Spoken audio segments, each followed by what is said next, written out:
আসসালামু আলাইকুম রহমতুল্লাহ। জুলাই আন্দোলন হয়েছে মানুষের অধিকার প্রতিষ্ঠা করার জন্য। ইনসাফের ভিত্তিতে দেশ চলবে। অতীতের নির্যাতন নিপীড়ন থেকে মানুষ মুক্তি পাবে। তার জন্য দেশের জনতা, শিক্ষিত সমাজ, আওয়ামী বিএনপি আওয়ামী লীগের বিরুদ্ধে বিএনপির কর্মী, জামায়াতের কর্মী, হেফাজত, চরমনাই, শিক্ষা প্রতিষ্ঠানের ছাত্র সমাজ সবাই ঐক্যবদ্ধ হয়ে আন্দোলন করেছে। কিছু বললেই বর্তমান সময় কিছু লোক আছে আইয়া কমেন্টে বলবে রাজাকার। তো তারা ভুলে গেছেন এই আন্দোলনে সবাই সম্পৃক্ততা ছিল, তবে বিএনপির ছিল না। এটা মহাসচিব বলছিলেন সব এই আন্দোলনের সাথে আমরা নাই, তবে উনি না থাকলেও, দলীয়ভাবে না থাকলেও বিএনপির তৃণমূল কর্মী মাঠে ছিলেন এই আন্দোলনে। প্রবাসীদের উল্লেখযোগ্য ভূমিকা ছিল এই আন্দোলনে। প্রতিটি মানুষ চায় তার অধিকার ফিরে পাওয়ার জন্য। কিছু বললেই কমেন্টে বলবে রাজাকার। এই রাজাকারের ব্যবসা শেষ, মুক্তিযোদ্ধার ব্যবসা শেষ। রাজাকারের ট্যাগ তো বোধ দিয়েছেন। ওই আন্দোলনে শেখ হাসিনা বলে নাই রাজাকারের নাতিপুতি সবাই মাঠে নামছে, স্লোগান হয় নাই চেয়েছিলাম অধিকার, হয়েছে রাজাকার। তুমি কে আমি কে, রাজাকার রাজাকার স্লোগান হয় নাই? ভুলে গেছেন? এখনো রাজাকার ব্যবসা নিয়ে মাঠে আছেন।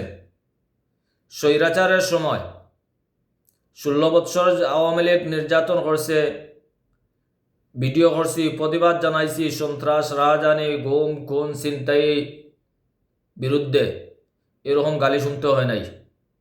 বর্তমান সময়ে স্বৈরাচার চেয়ে আরো বড় স্বৈরাচার বাংলাদেশে তৈরি হয়েছে। কিছু বললেই কমেন্টও গালাগালি করে। এটার জন্য জুলাই আন্দোলন হয়েছে। জুলাই আন্দোলন হয়েছে মানুষের ন্যায্য অধিকার আদায়ের জন্য। মানুষের যে দুর্গতি বাংলাদেশে বর্তমান রাষ্ট্র ব্যবস্থায়, হসপিটাল সুযোগ সুবিধা নাই, মানুষের রাস্তাঘাটের সুযোগ সুবিধা নাই, রাস্তাঘাটে চলাফেরার মতো অবস্থা উপযোগী নাই রাস্তাঘাট, কারেন্ট নাই, তেল নাই, কারেন্ট 1 মিনিট আইলে 6 মিনিট 1 ঘন্টা থাকে না, তেল নাই, পাম্প বন্ধ, মানুষ লাইনে খাড়া, অর্থনৈতিক অবস্থা দেশের বেহাল অবস্থা। দেশের যেগুলার প্রয়োজন সেগুলা নিয়ে সংসদে কথা বলার প্রয়োজন ছিল। সংসদে আছে তেলবাজি করার মাননীয় সংসদ সদস্য আমার দলে মুক্তিযোদ্ধা, আর অন্য দল নাই। তুমি অন্য তেলবাজি করার লাগে জুলাই আন্দোলন হয়েছে নি?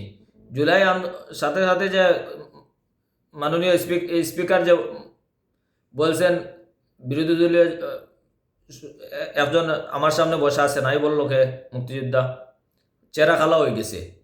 তো আমার কথা হইলো যে তেলবাজির জায়গা নেই সংসদে গেছেন জনগণের জন্য।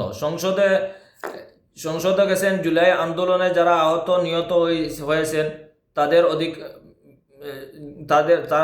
তারা যাদের দ্বারা নির্যাতিত হয়েছে তাদের বিচার করবেন। যারা অসুস্থ অবস্থায় আছে তাদের পাশে দাঁড়াবেন।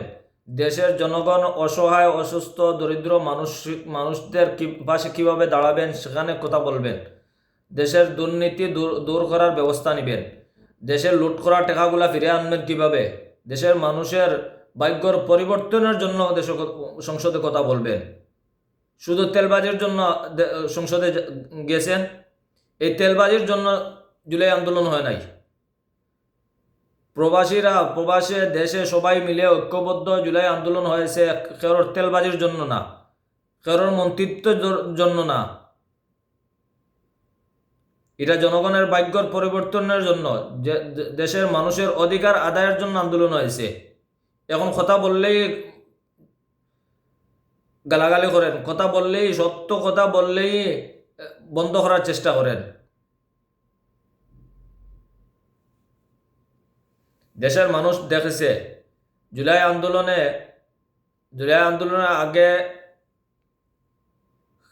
কোন সময় কিরকম চলছে সব দেখছে মানুষ। আর 16 বছর সরকার স্বৈরাচার লাগিয়েও দেশের মানুষ প্রত্যাখ্যান করছে, এটা বুঝাইয়া দিছে দেশের জন্য যেটা মঙ্গল না, এদেরকে আমরা চাই না। শহীদ প্রেসিডেন্ট জিয়াউর রহমান ভালো কাজ করছিলেন, এখনো দেশের মানুষ মনে রাখছে, খালেদা জিয়াকেও মনে রাখছে, এবং হাসিনাকে দেশ থেকে প্রত্যাখ্যান করে দেশ থেকে বাগাইছে দেশের মানুষ। যাইন যেটা করবা সেটা হইবা, কর্মযত ফল তত, হিসাব করে কাজ করেন, অতি উৎসাহী হয়ে বন্ধ করেন না। 16 বছরও জমাতর মানুষ যারা আছে, কর্মী যারা আছে, জমাত লাগে ব্যান্ড করেও কিছু করতে পারেন নাই। আর এখন রয়েছে নি তোমাদের রাজাকারের ট্যাগ দেওয়া,